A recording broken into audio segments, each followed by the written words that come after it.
beloved and holy and only child of our Heavenly Father, child of the one source, child of light, divine.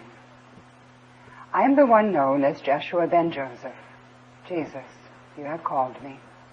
And it is in great joy that I come to abide with you this evening in your timing, as you have chosen once again to call me forth. Great joy as a reunion of old friends. Good to see you once again. Thank you for coming. It is truly this evening a reunion of old friends. Good to see you.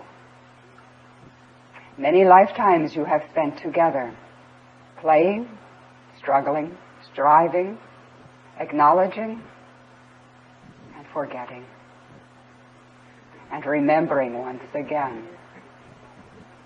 Many lifetimes you have been together on the journey of the experience of life, the journey of remembrance, which is where you stand now, the journey that says, I will arise up and return again unto my Father's house. I will arise up and return from whence I have come. I will know who I am. And in that knowing, I will remember my freedom. I will remember my holiness. I will remember that I am. Great joy of reunion, is it not? It touches the heart. I thank you for making trek to this place to bring the bodies and the consciousness to this place to once again celebrate the wholeness of the Holy Child and the love of the remembrance.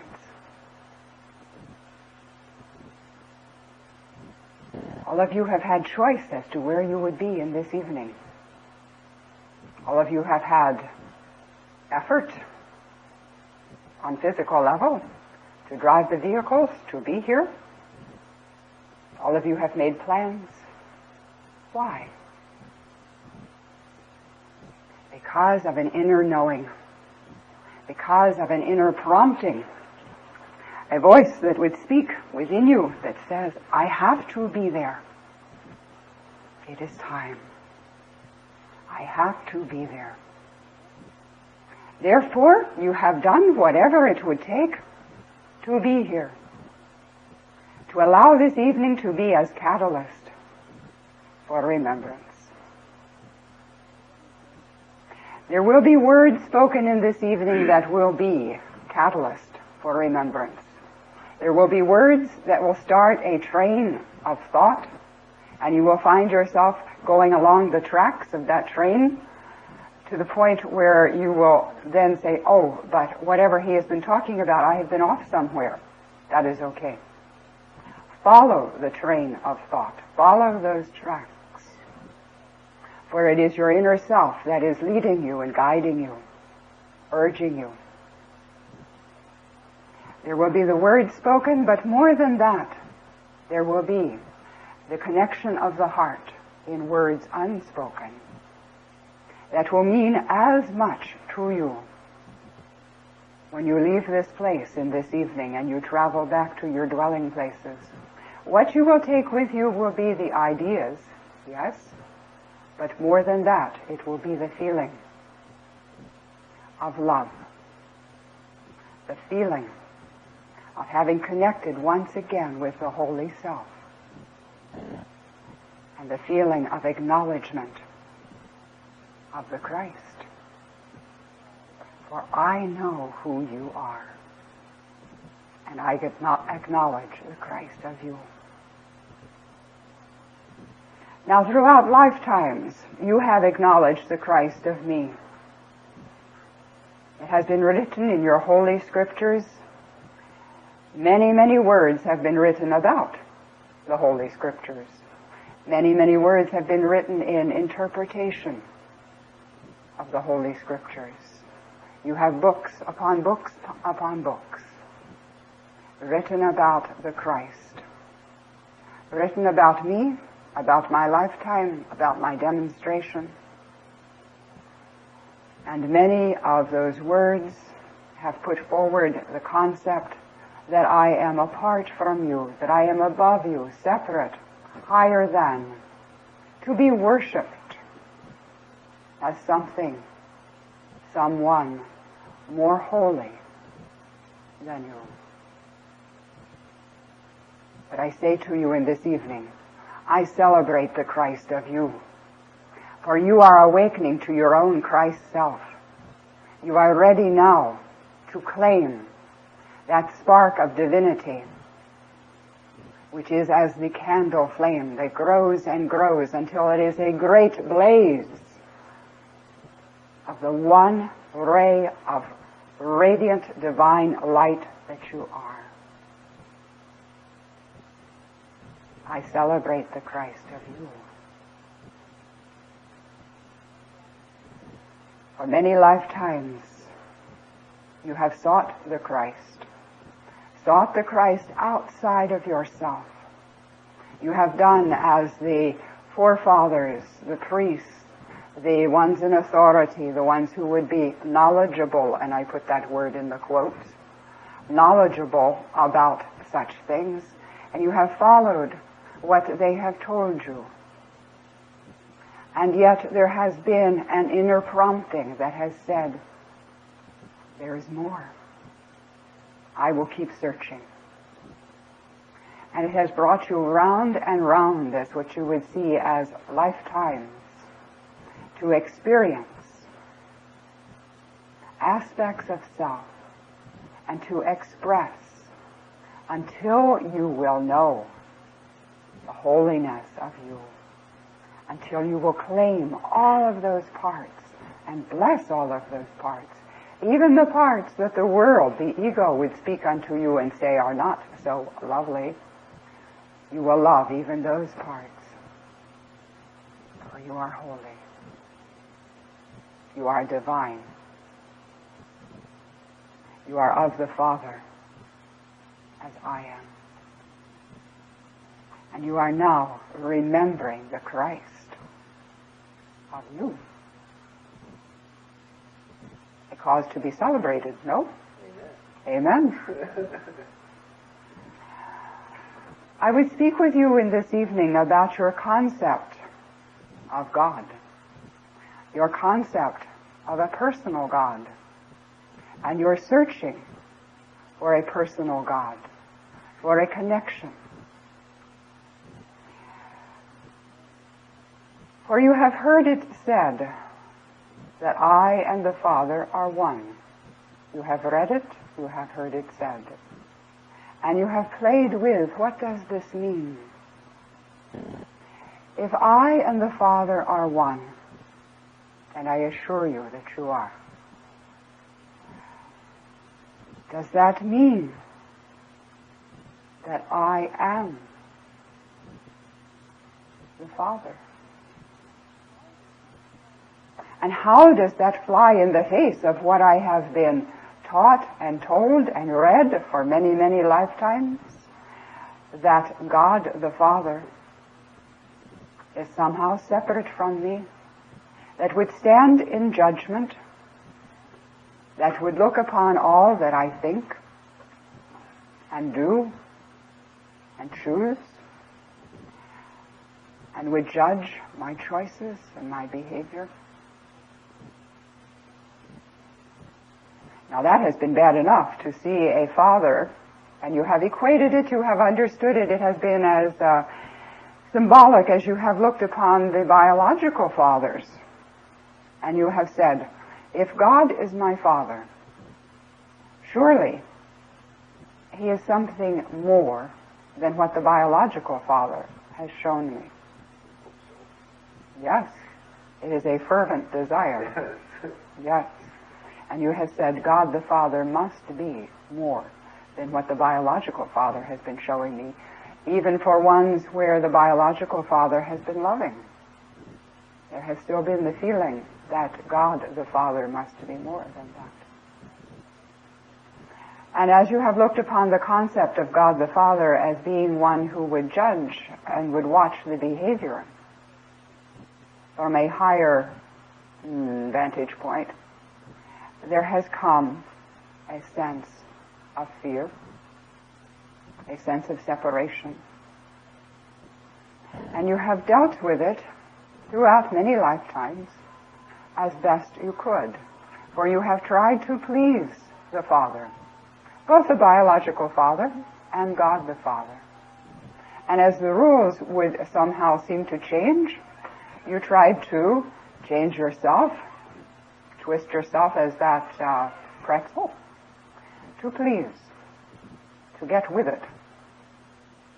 And all the while, not knowing fulfillment, not knowing the love, the fullness of love. And yet you have been comfortable in your uncomfortableness. In other words, it has been familiar. Now you have been playing with, I and the Father are one. Well, if I and the Father are one, how does this change my relationship? If I am the Father in expression,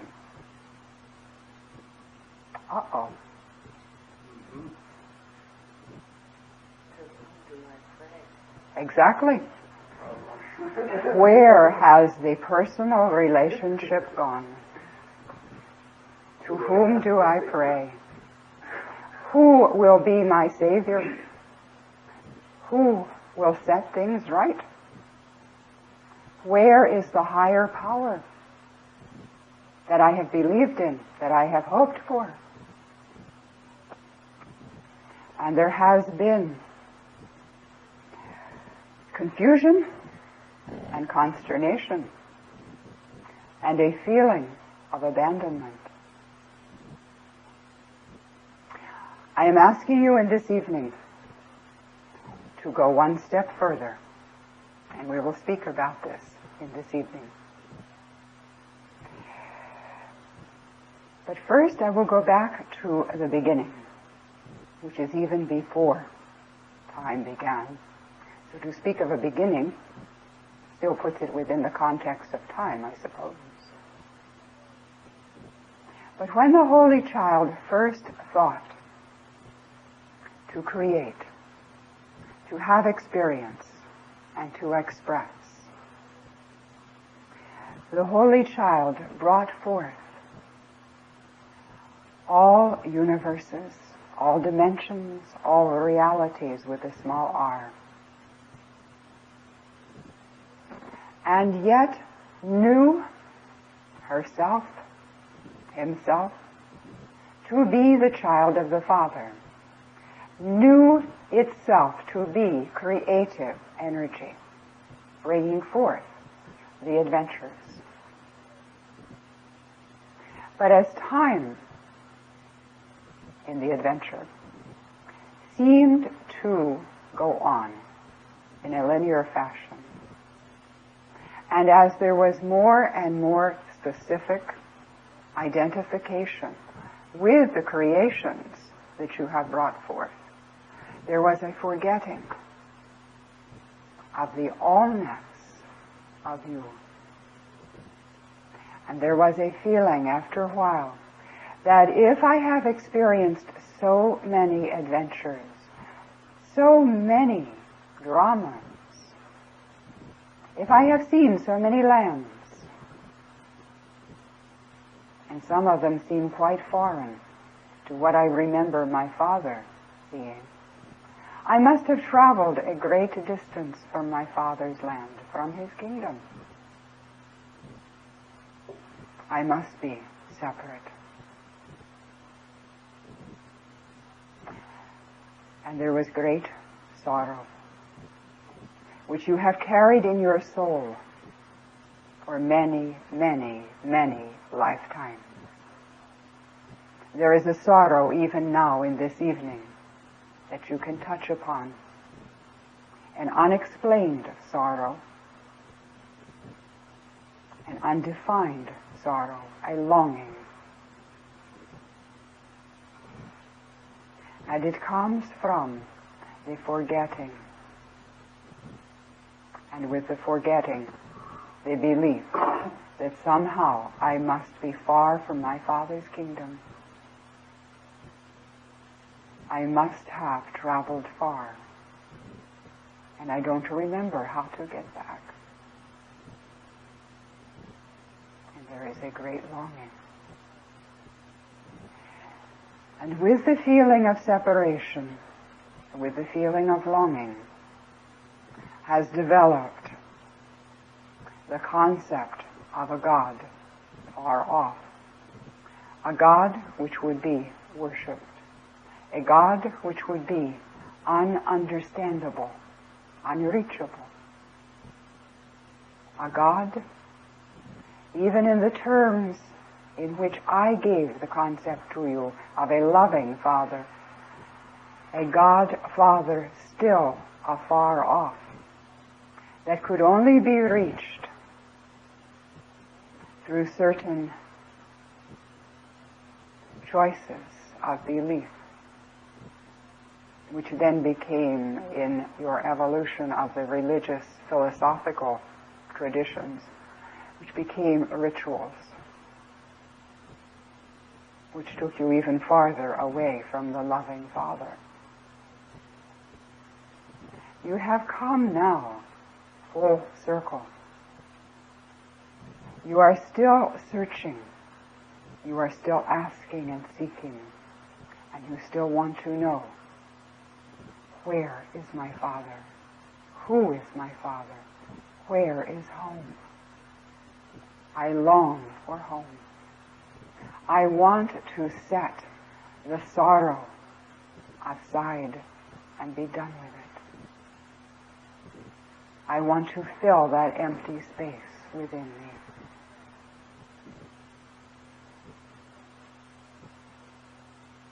Is there a personal God for you? Yes. But not in the sense that has been taught to you down through the ages of your religious philosophical traditions. Is there a personal God that is in alignment with the concept and the truth that I and the Father are one? Yes. That is the threshold upon which you stand this evening, of claiming, of moving into the understanding of the personal God, to whom you can pray, to whom you can speak, and who will speak to you. And you will know a personal love once again. I and the Father are one. Yes, you are. You would not be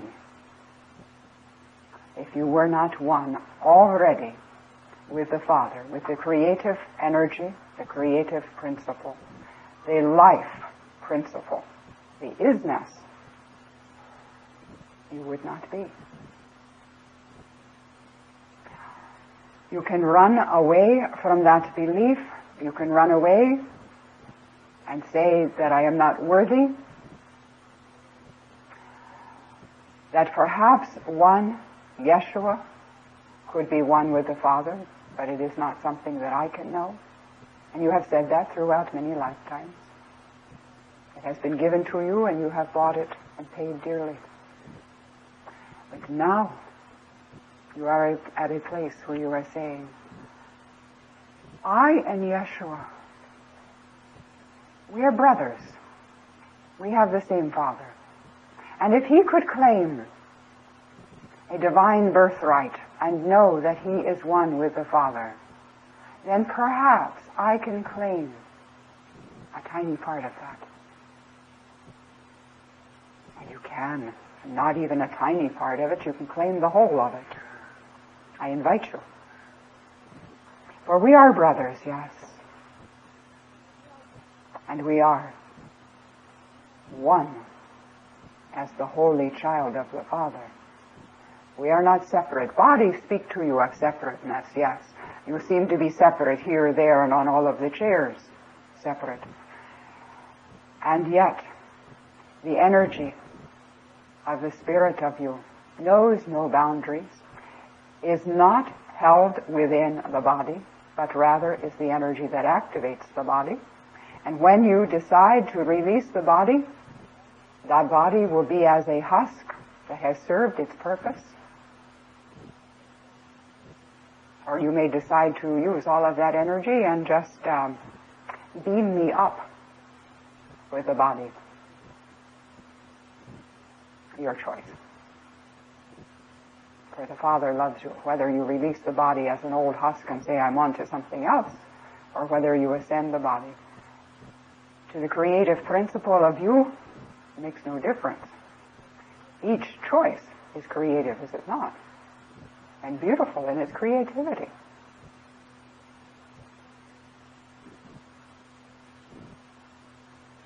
I and the Father are one. And what you bring to this body, this activation of a lifetime, is but a small part of you. There is a focus of attention that you bring to this dimension, this reality. There is a part of you, not all of you, a part of you that activates the body. And a part of you that develops what you call the personality, the identity. But this is not all of who you are. And you have touched that space of more than just who you thought you were as a personality. You have touched that space in moments of meditation, in moments of prayer, in moments of contemplation, where you might have been doing the most mundane thing, even driving your vehicles, and there has come to you a feeling of expansion, a feeling that I am more than just this activation that is driving the vehicle. I am the vehicle itself. I am inside of it, and I am outside of it. And it would not be without my consciousness. The vehicle would not be without me. And then you have said, where did that thought come from? What does that mean? But you have glimpsed that there is but a small percentage of the totality of you that is active in this expression.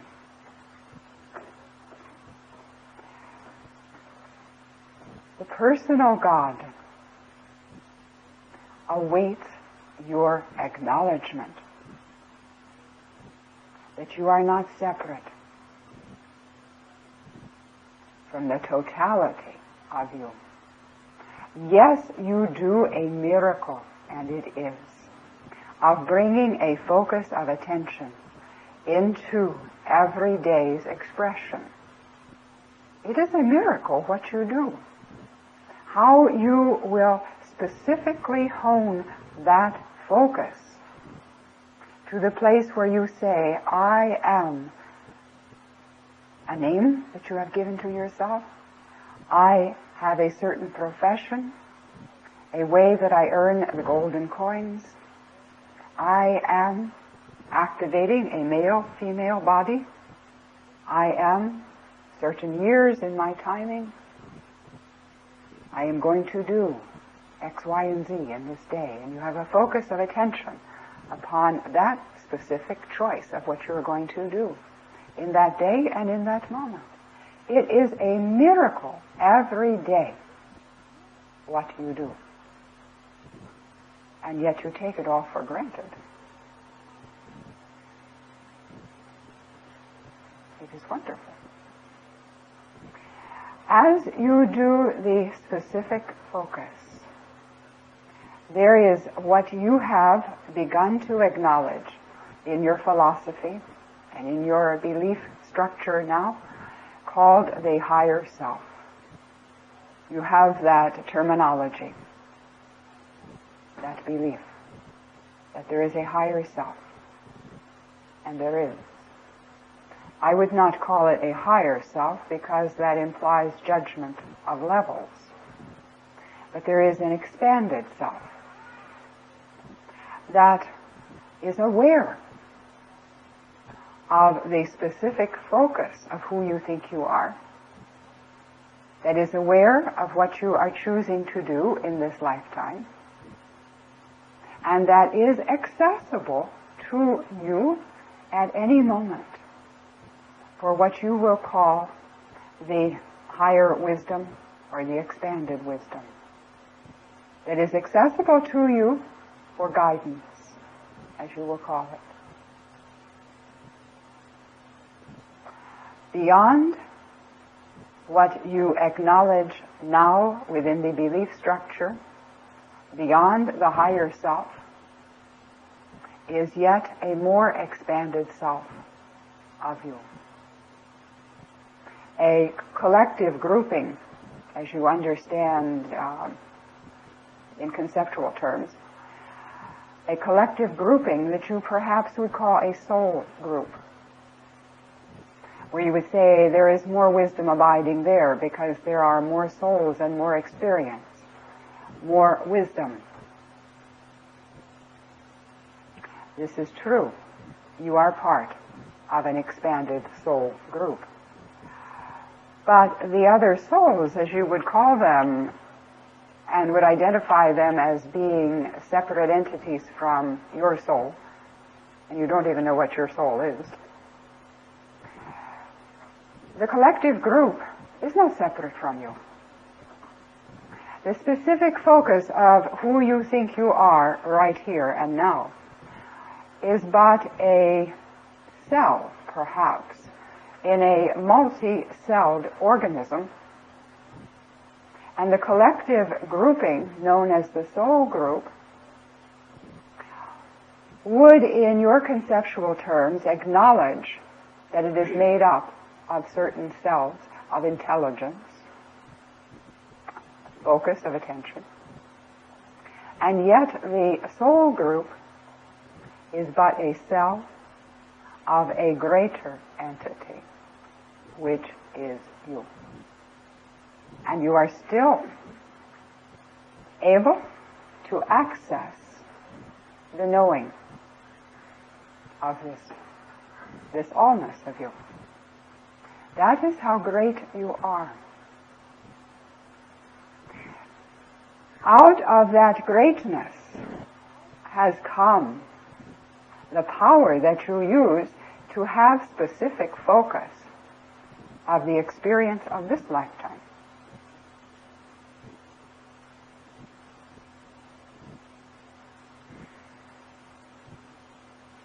You are much greater than what you see yourself as an individual to be.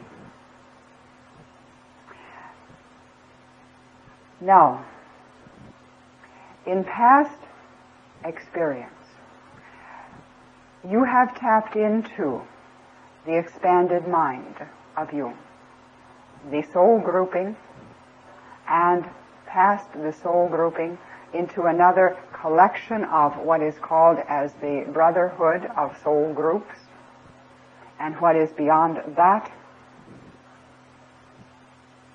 and beyond that, and beyond that, to the place of the whole mind, capital M, the whole mind. You have known lifetimes when you have tapped in to the whole mind of you. And it has not had relevance, relatedness to the specific focus. And you have felt yourself out of being which in truth you were, out of the small being. And it has scared you. It has been frightening. For it has not fit into the reality with a small r that you were experiencing and expressing at that time. You have known lifetimes when you have been out of it, as the brothers and sisters would call it and would judge you. Lifetimes when you have had to be cared for because you were out of it as far as the specific focus of a lifetime. And it did not feel comfortable to you nor to them. And so you have said, I will not play around with that. I will do a specific focus, and it has become more and more and more specific as a miracle, to the point where you reached a very dense existence. Very, very small box, yes. And that is not said in judgment, for it was part of the divine choice of the creative Holy Child to know what would it feel like to be a very, very dense, small pinpoint of a box, and to believe in nothing, to just exist. Well, you've touched that space, and you have touched that space once again in this lifetime as a review. When we speak of it, there is a relatedness. You know, it does not feel comfortable. You have experienced that density many lifetimes ago. You have chosen to now move in the direction of expansion, to allow the pinpoint of light to grow. Now always you have been the light. Always you have been the perfect creation, loved of the Father. But you have designed for yourself wonderful experiences that seem to be outside the realm of the love of the Father, and that seem to be a very small box. Then you have chosen to know more and more of self with a capital S, more and more of who am I. And you have begun the journey that has brought you to this place. You are well on your way of being able now to connect with the whole mind and not blow all of the circuits. Being able to know that I am the power and the love and the creative principle of my Father, brought into focus upon this plane for the joy of expression. And being able to tap that creative power in a way that is whole, that is not unbalanced, does not make everything go topsy-turvy, but allows you to know that I am in the world, but not of the world. I have expression within this point of focus, but this is not all of me. I and the Father are one, and I bring that creative power into this point of reality.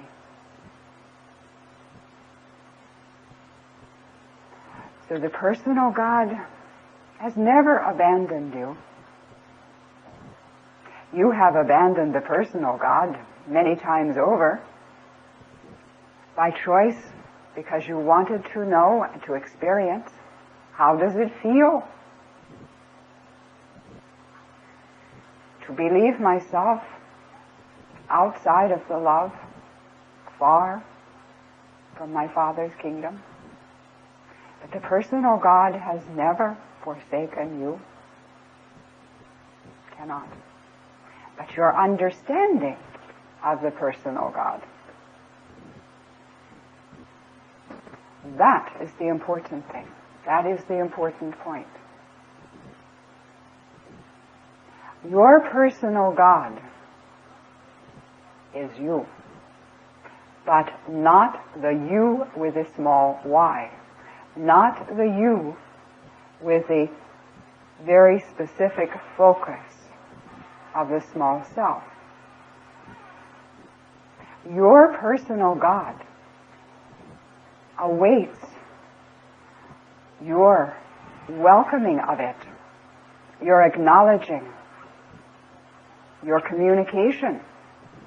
Your personal God stands ready, willing and able, to commune with you at any time, to be there, to support, to guide, to love, to show you the way home. Your personal guide is you. Your personal God is you.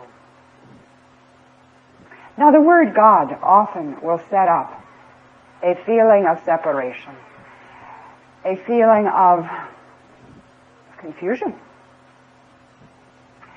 To many of the brothers and sisters, when you speak a word of God, they run the other way.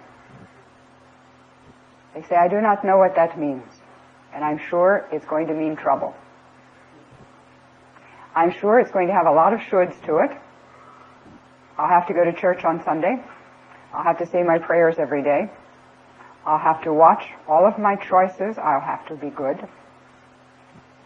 And everything that I love to do will be off limits. And they run the other way.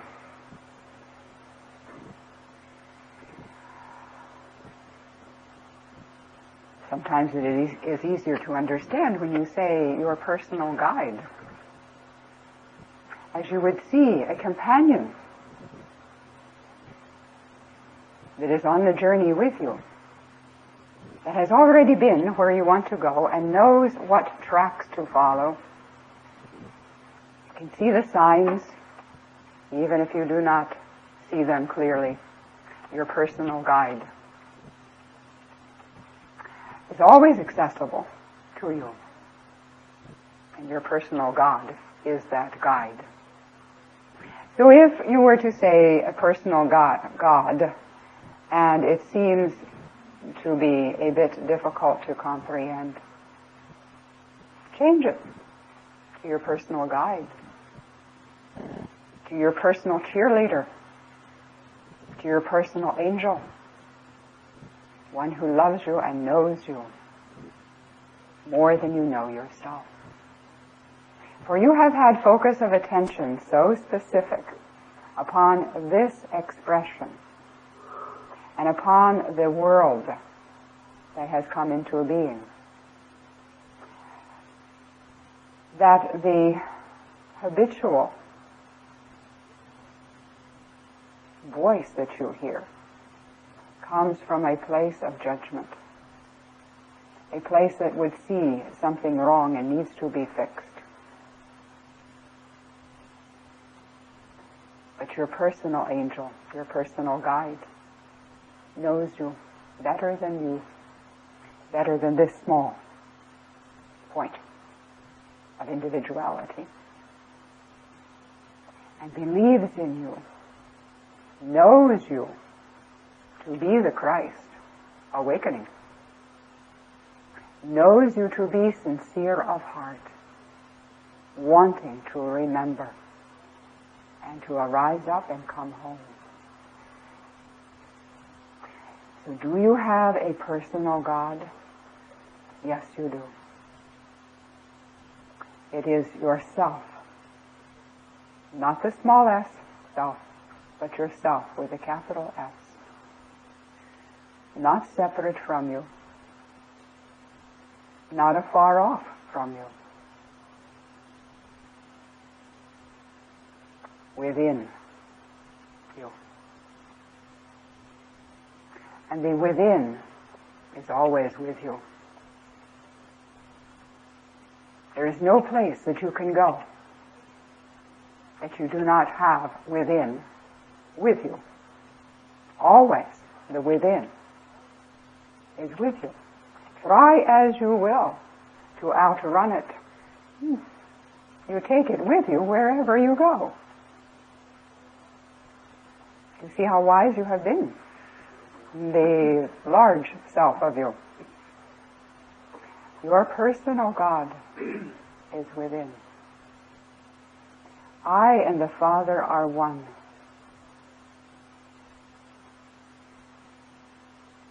That is your personal God within you. I am. I'm a bit confused because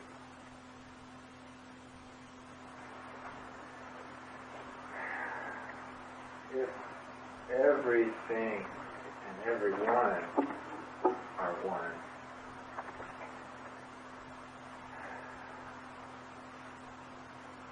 then there isn't any one me that is me, that is this personal God you've been speaking of. It's all just one. Yes. In truth, with a capital T. I am. That is you. I am. Period. But on the journey to that place, which is called nirvana, on your journey, as you understand the journey to be, there are levels, there are stations, we will call it, resting places, connecting places, where you find yourself as you understand yourself to be at that time. So that you don't have to feel that you are lost in a great void somewhere. I am the allness, but who is me? The personal identity calls out to be acknowledged. Yes. You will never be lost in the big. Now the ego, the separate ego, will bring that up as a great fear. That if you choose to know more of self, the expanded self, you are going to lose, so the separated ego says, your personal identity. You will never lose it. I still retain what I acknowledge my personal identity to be as Jeshua. And yet you would say in linear history that I lived that lifetime many, many years ago. I still retain that personal identity as Jeshua, as a treasure, as you claim lifetimes as treasure. Now, because of a specific focus in this day and time that you do so well, there seems to be a barrier to the other lifetimes of you, the other treasures, the other identities of you. And yet all of you have connected with who you have thought yourself to be in other lifetimes. You have played with the idea, I must have been. And you have claimed other lifetimes because you feel such an alignment. So even what seems to be a barrier is permeable. In other words, you are moving through it back and forth. It is becoming very, very thin. You will never lose personal identity as long as you want to claim it. There will be times outside of time when you choose to Allow that to be another reality, and you will claim the allness of you, the nirvana, because that is where you want to be. But you will never lose personal identity as long as you want to have it.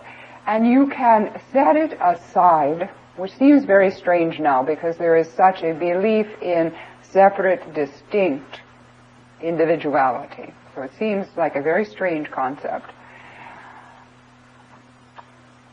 But you can set it aside, as you have set aside all of the other lifetimes in order to focus upon this one.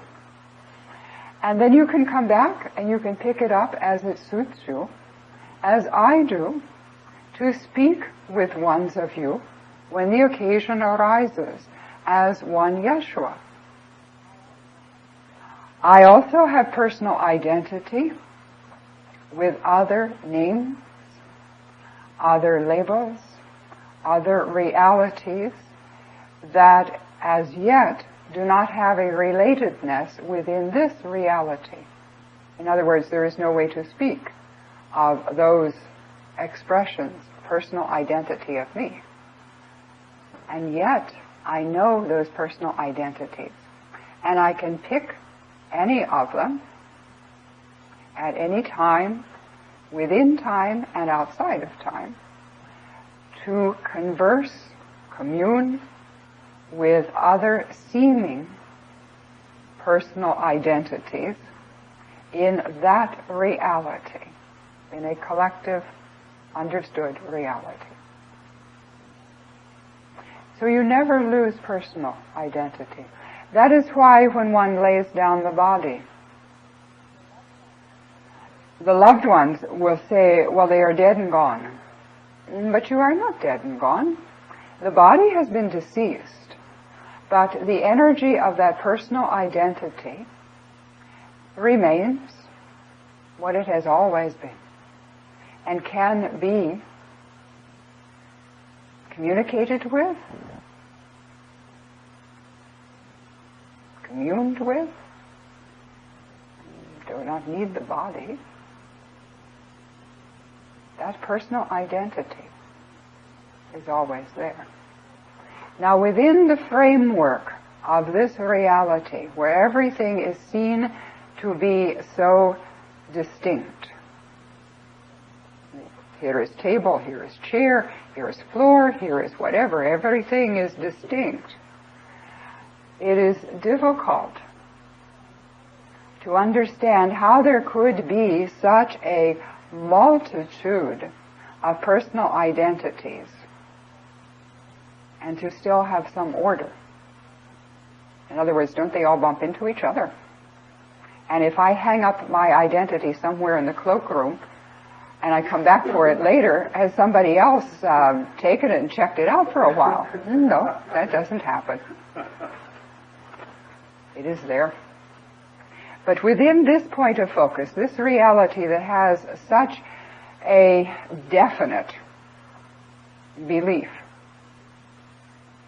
that this is how it has to be, it is a bit difficult, but you are doing it, to allow the mind to expand to the place where you can see, within the mind's eye, the expansion of energy that moves within itself and expresses and yet does not lose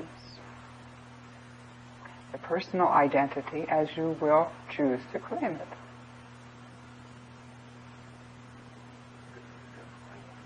Yes, as you are claiming the identity of who you are now.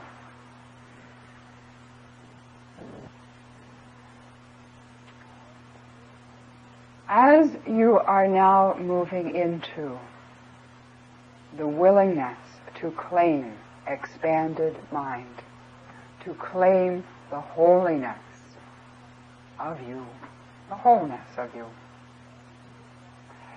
when you will want to access the personal God,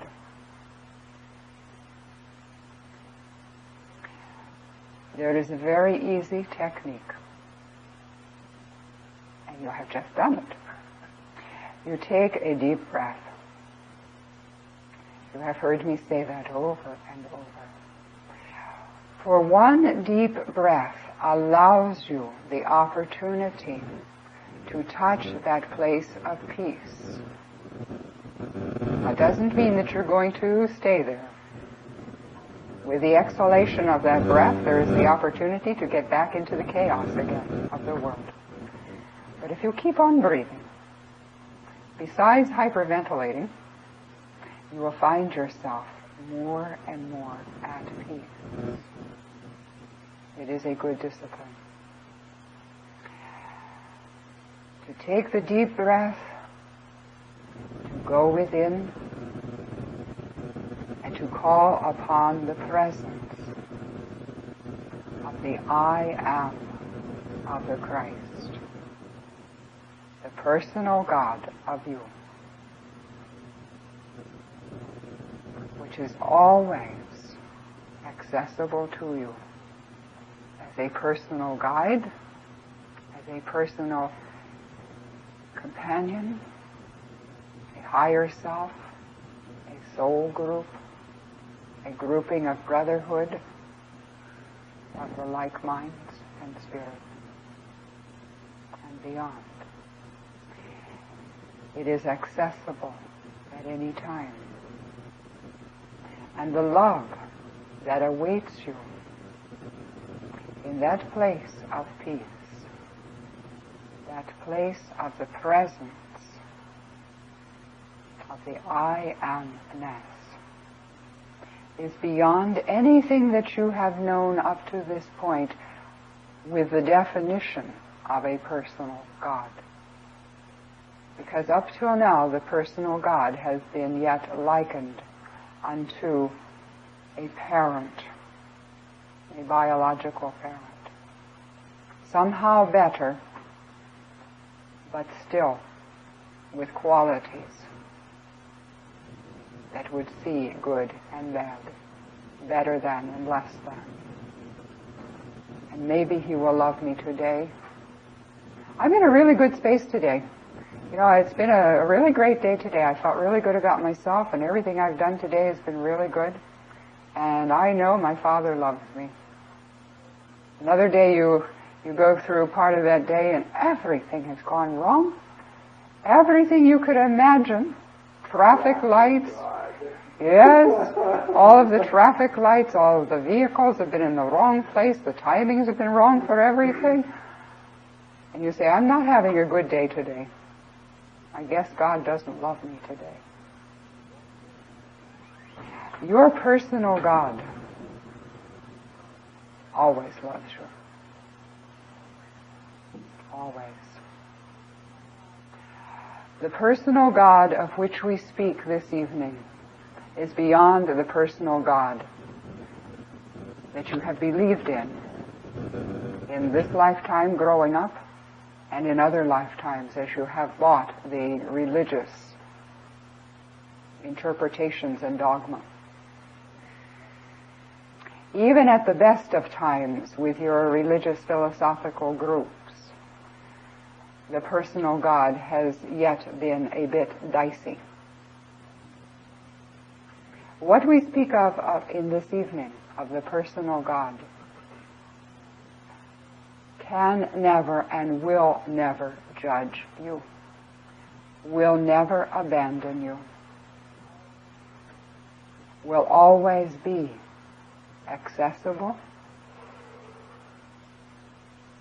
by turning within, by breathing, claiming the I am presence, and then drawing upon that peace to know how loved you are. As you will practice touching that space of your personal guide, your personal God, your personal space of love, you will find yourself exalted out of the mundane Yes, you will still function in the daily activities, but from a new perspective, where you will see yourself as being okay, being loved, and you will see others as being okay, even in choices that perhaps you would not choose for them. But you will know that they are okay in those choices, because even those choices bring them to the place of remembrance. And you will know that they are okay and loved of the Father as well. And there will not be such a feeling of an urgency to fix them, of an urgency to save them, of an urgency to see them doing something different. The urgency is gone, and you know whereof I speak. Yes, you would see them making other choices for their own happiness, but you know that they are finding their own way, difficult as it can be. And the urgency and the responsibility dissolves. Yes. Loving indifference to the place of allowance, to the place where you look through the eyes of the Father, who sees only his child playing and loves the child. So is there a personal God? Yes. But beyond what you have thought a personal God could be or would be. Many will call out in sorrow and in confusion to God, the Father, to a personal God, and want the personal attention. And that is okay. That is the very deep part of you, the child of you, the holy child, wanting to be acknowledged once again, wanting to be found once again. That is the holy child yearning to be acknowledged. And then they will turn from that place, feeling that they are not worthy to accept the love that they are calling out for. You have all known that feeling. You have said, I want to be loved. I want to be held in the everlasting arms of my father, mother. I want to know unconditional, eternal love. I want to know I'm okay. But maybe it won't be today. Maybe I have to do something to make myself worthy. Maybe there is yet something of me that has to be perfected. Maybe it won't even be in this lifetime. Maybe I won't find heaven until I decease the body. And you have put it off lifetimes. You have even put it off in this lifetime. And yet all the while, the personal God of you, the real, true personal God of you, is within. You could not leave it anywhere. It has been waiting for you, waiting for you. That is how everlasting the personal God of you is. Waiting always for you to claim it, to turn within to that presence of peace, that presence of infinite wisdom that goes beyond the world, that presence of eternal love. Well, the God part of us can't get away from us any more than we can get away from the God part of us. That is very true. You cannot. We're all together. Yes, one and the same. Now, within a belief structure, you can believe that you are outside of the love, that you are not worthy, that everything is working against you. Yes. But the truth of you is what you have just stated, that you cannot ever be separate from the God of you. I will not call the God part of you. You cannot be separate from the God of you. Otherwise you would not be, even with the belief that you could be separate from it. But what you are moving now into is a great place of blessing. An awakening, it has been called. It has been called a turning of an age. It has been called the end times. You are living in the end times. Do you know that? But not as a prophecy of doom and gloom. You are living in the end times where you are decreeing an end to the feeling of unworthiness that would keep you separate from the God of you. Hallelujah. Great cause for rejoicement, the end times. And you are feeling an impetus, a great force of acceleration, it has been called, even within time. A force that is moving you to seek, to know, to claim once again. And it is not a force outside of you, it is the God force of you that has said it is time now to arise up and to know I am loved. I am so loved. I am so lucky. It is a wonderful experience to be in this life. Look what I have chosen. Every day I have chosen opportunities to see the Father in expression, to see the love light in a small one's eyes that dances with newness, that discovers what is beautiful about living. To see the love in a friend who now acknowledges that he, she is worth being a friend, who values being a friend to you. The love light that comes on when they recognize that you see worth in them, that you like them, that there's something there of value. And all of a sudden they relax and they take a deep breath and they feel the touch of the Father through you, because you have chosen to see the good in them.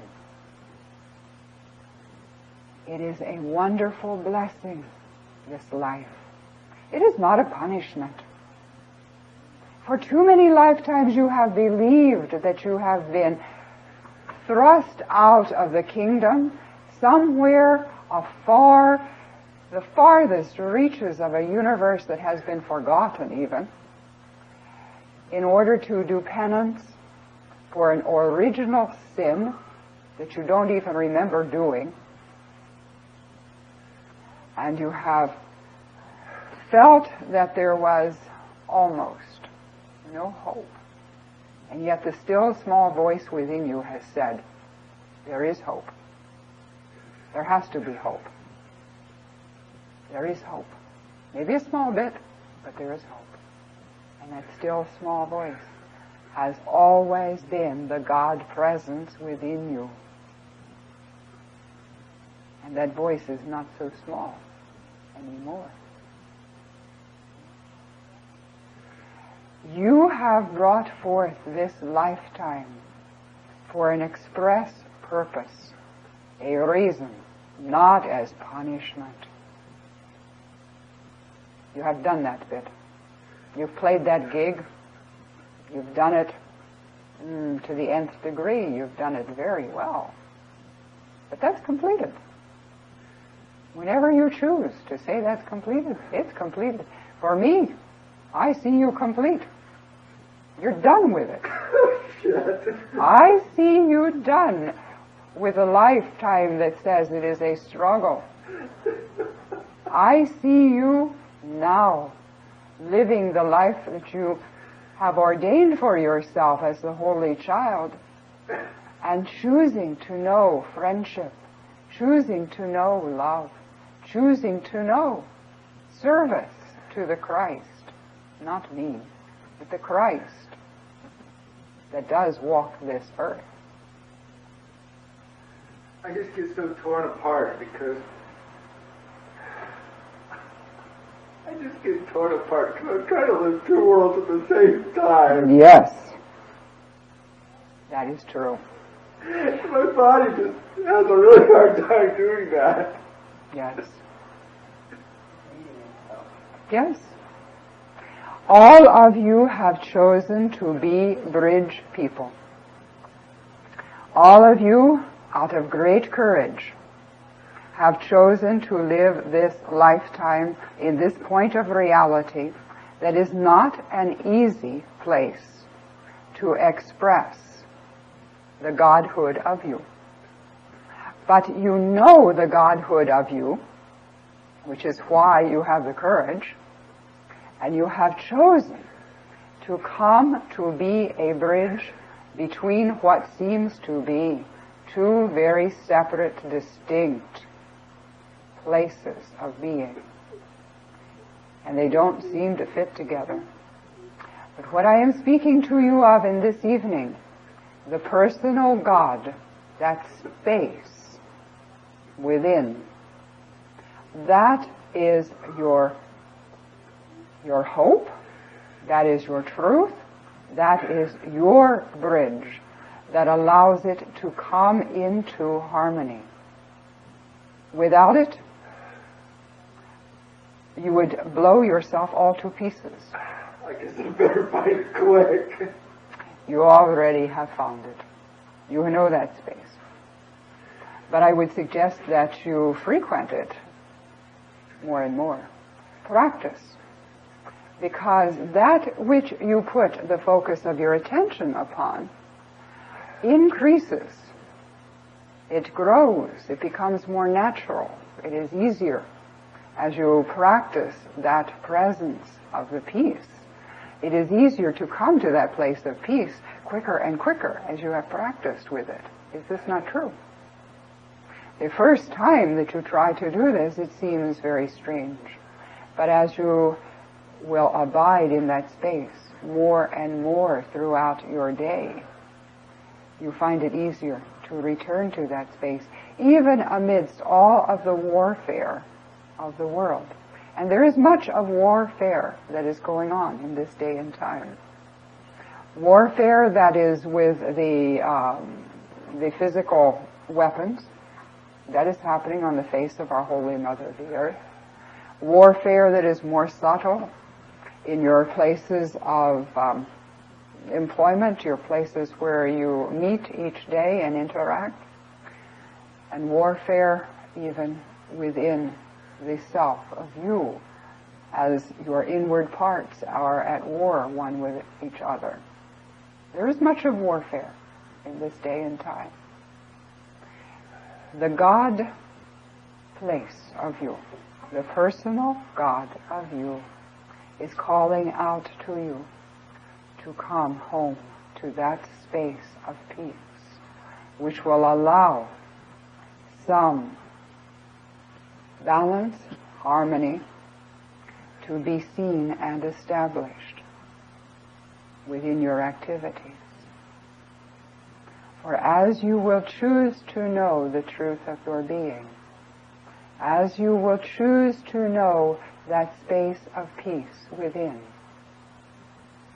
you will see even the outer effects transforming. Do not waste time trying to change the outer effects. Go within. Change yourself. Go within, yes, first, and find that place of peace. Is it helpful for me anyway, to understand that the Christ is in charge? Yes. No matter what's going on. Yes. And it's okay what's going on And then to me, there are not two worlds. Exactly, yes. The Christ is in charge. It is what you would call the higher self, the expanded self of you. It is the true being of you. And that self, with a capital S, knows what it is doing and weaves all of the threads, all of the choices into a beautiful tapestry that in time, even within the context of time, will bring the sleeping child to true wakefulness. It is a divine process that you have set in motion and that you participate in, even with an agreement of seeming forgetfulness. True wakefulness within the context of time? Yes. Yes. Yes. That's what a bridge is. Yes. You will see true wakefulness even within the context of time. It will fulfill the need that time has been, why it has been. And you will know yourself then to be outside of time. You will know yourself to be the maker of time. Oh, so it'll be just right at the end, right at the bridge. It can be, yes. It can be as your choice that it will be the end of time. Well, my understanding of time is with true wakefulness, we no longer need. Exactly. You will know yourself to be the master of time. Then you may choose to play with time. Oh, okay. All right, sure. But As you you're will. doing now. Yes, as I am doing right now. And that time of true wakefulness, where you know yourself to be the master of time, sounds fun, and it is not afar off. It is approaching rapidly, because you have decreed that you are complete, finished, with a feeling of being powerless. Now you are claiming the power of the creative Holy Child, and you are coming once again to that place of inner peace, that place of true power, that place of the personal God, which is you. We have been speaking in this evening of your personal God, that space of personal love, which goes beyond even personality and individuality. I would invite you to go to that space where you connect with your personal God, your personal sense of love and being loved, often in your daily activities. To remember, as often as it is possible, to take the deep breath and to abide in peace, no matter what else is going on around you. For you have decreed that the world as you know it is going to suffer turmoil, upheaval, and change. And this is good. For the world as you have known it has not been a place of love. And you have decreed that you want to know love and have it in your experience every moment of the lifetime. Therefore, you are moving into a new world, a new society that will be based upon other values than what is now held as collective value. And so you are going to see in the days that are yet to come much of change, much of turmoil, where there are many of the brothers and sisters, and even parts of you from time to time in every day, that are going to be in great resistance to change. You have decreed that you are willing to have change. You desire change. It is a fervent wish of your heart to see change and to see love established upon this plane. But even you, with a sincerity of desire, feel from time to time some resistance. And this resistance is magnified tenfold, 100-fold in some of the brothers and sisters. For they feel that they have vested interest in the world as it is now. And they desire to hold on to the world as they know it now, even though it does not bring them joy. So in the next few years of your timing, you are going to see much of upheaval.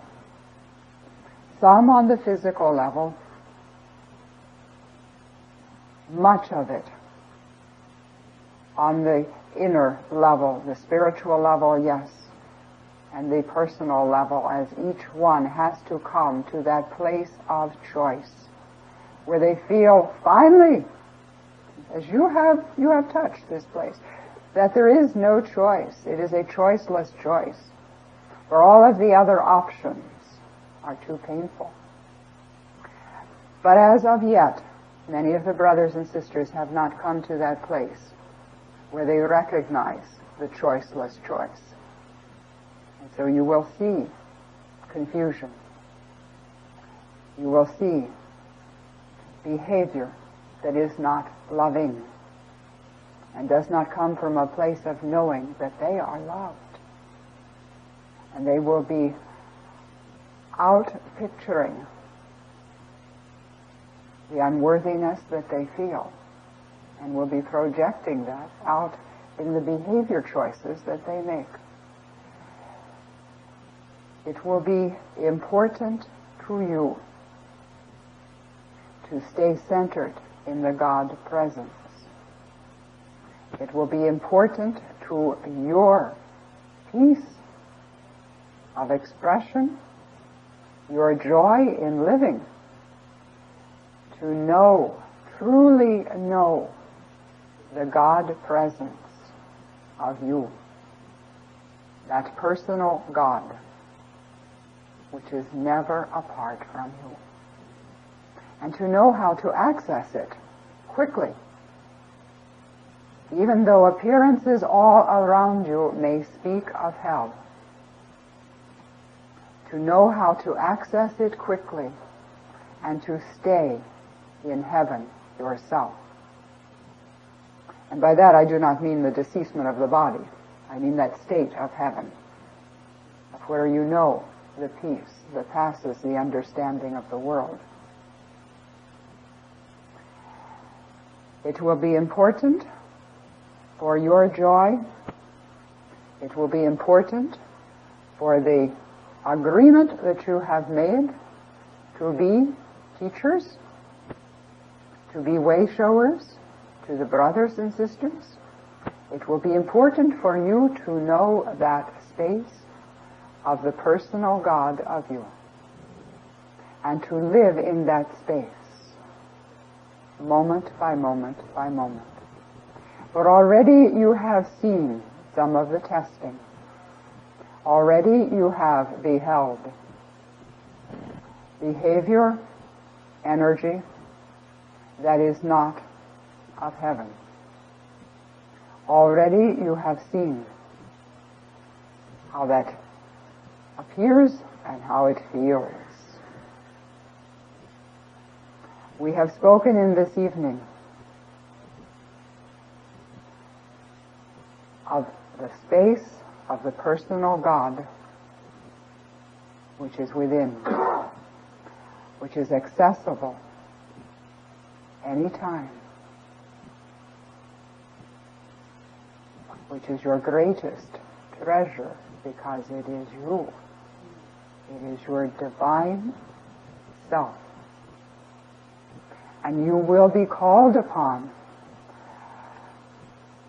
to demonstrate a life that is lived from that space. Now, if you mess up, does it mean that you are going to be eternally damned? No. It just means that for a moment or so, or whatever time interval you choose for yourself, you will be abiding in hell.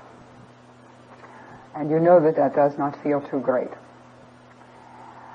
But in every moment, there is opportunity for choice. And you may choose anew. As quickly as you recognize that you are not abiding in the God space, the personal, loving, I am presence, as soon as you recognize that, you are free to choose something new. And you will find that it comes to your awareness very quickly. You will not have to abide in it for hours on end or days on end before you recognize it. You're going to say, oh, this is the SHIT that I have known many times. I choose now to see this as the fertilizer. And I choose now to move beyond it. And in that next moment, you choose for peace. And as you will choose for peace, you give opportunity to the brothers and sisters around you and afar to choose for peace, to claim that space for themselves. You have seen what happens in a time of conflict when you are in another space, so to speak, and you are with great energy, the two of you. And one says one thing and another responds, and it escalates. You have felt that energy that builds on itself. You have also experienced how it feels to have another one right in your face with great energy. And you remember, I do not have to join this in equal energy. I can take a deep breath. I can go within and I can smile. And it transforms the energy that is happening. It does not build upon itself. You will be called upon to know that truth in your days to come. Now, is that a prophecy of doom and gloom? No, it is not. It is something that you have experienced many, many lifetimes, and you have experienced many times in this lifetime. Now you will be choosing to abide in peace for your own self's sake, the true self of you. The self of you as you identify individuality, and the self of you that goes beyond individuality. For it is time now for the true self of you to be visible, to be claimed. It is time. So I would suggest unto you that you practice abiding in the space of the Godhood of you, the space of peace. Begin with a deep breath. It is the simplest of techniques, and yet it works magic. And abide in that place of peace.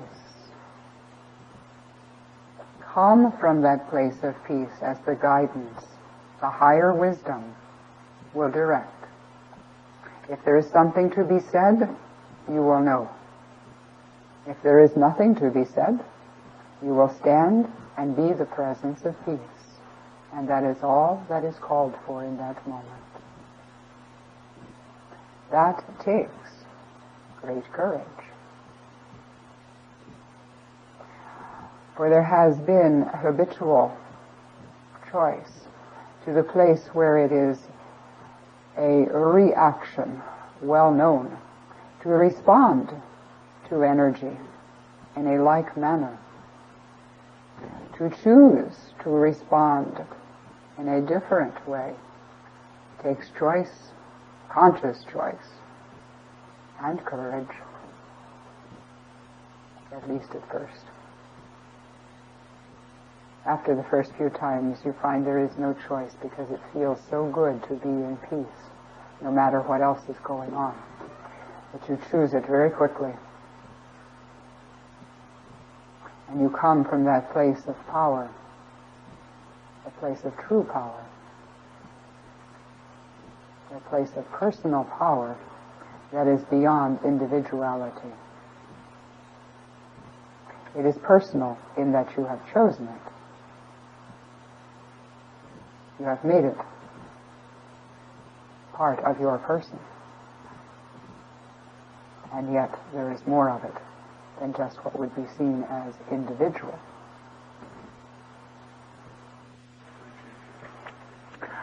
Now, beloved ones, it has been my grand joy to converse with you in this manner, to play again as the holy child, to play with all of the questions of the mind, all of the concepts, all of the what-ifs, and then to take them to the place of the heart, the place of peace, where all wisdom abides, that place of the personal God, your personal God, the personal God that you are.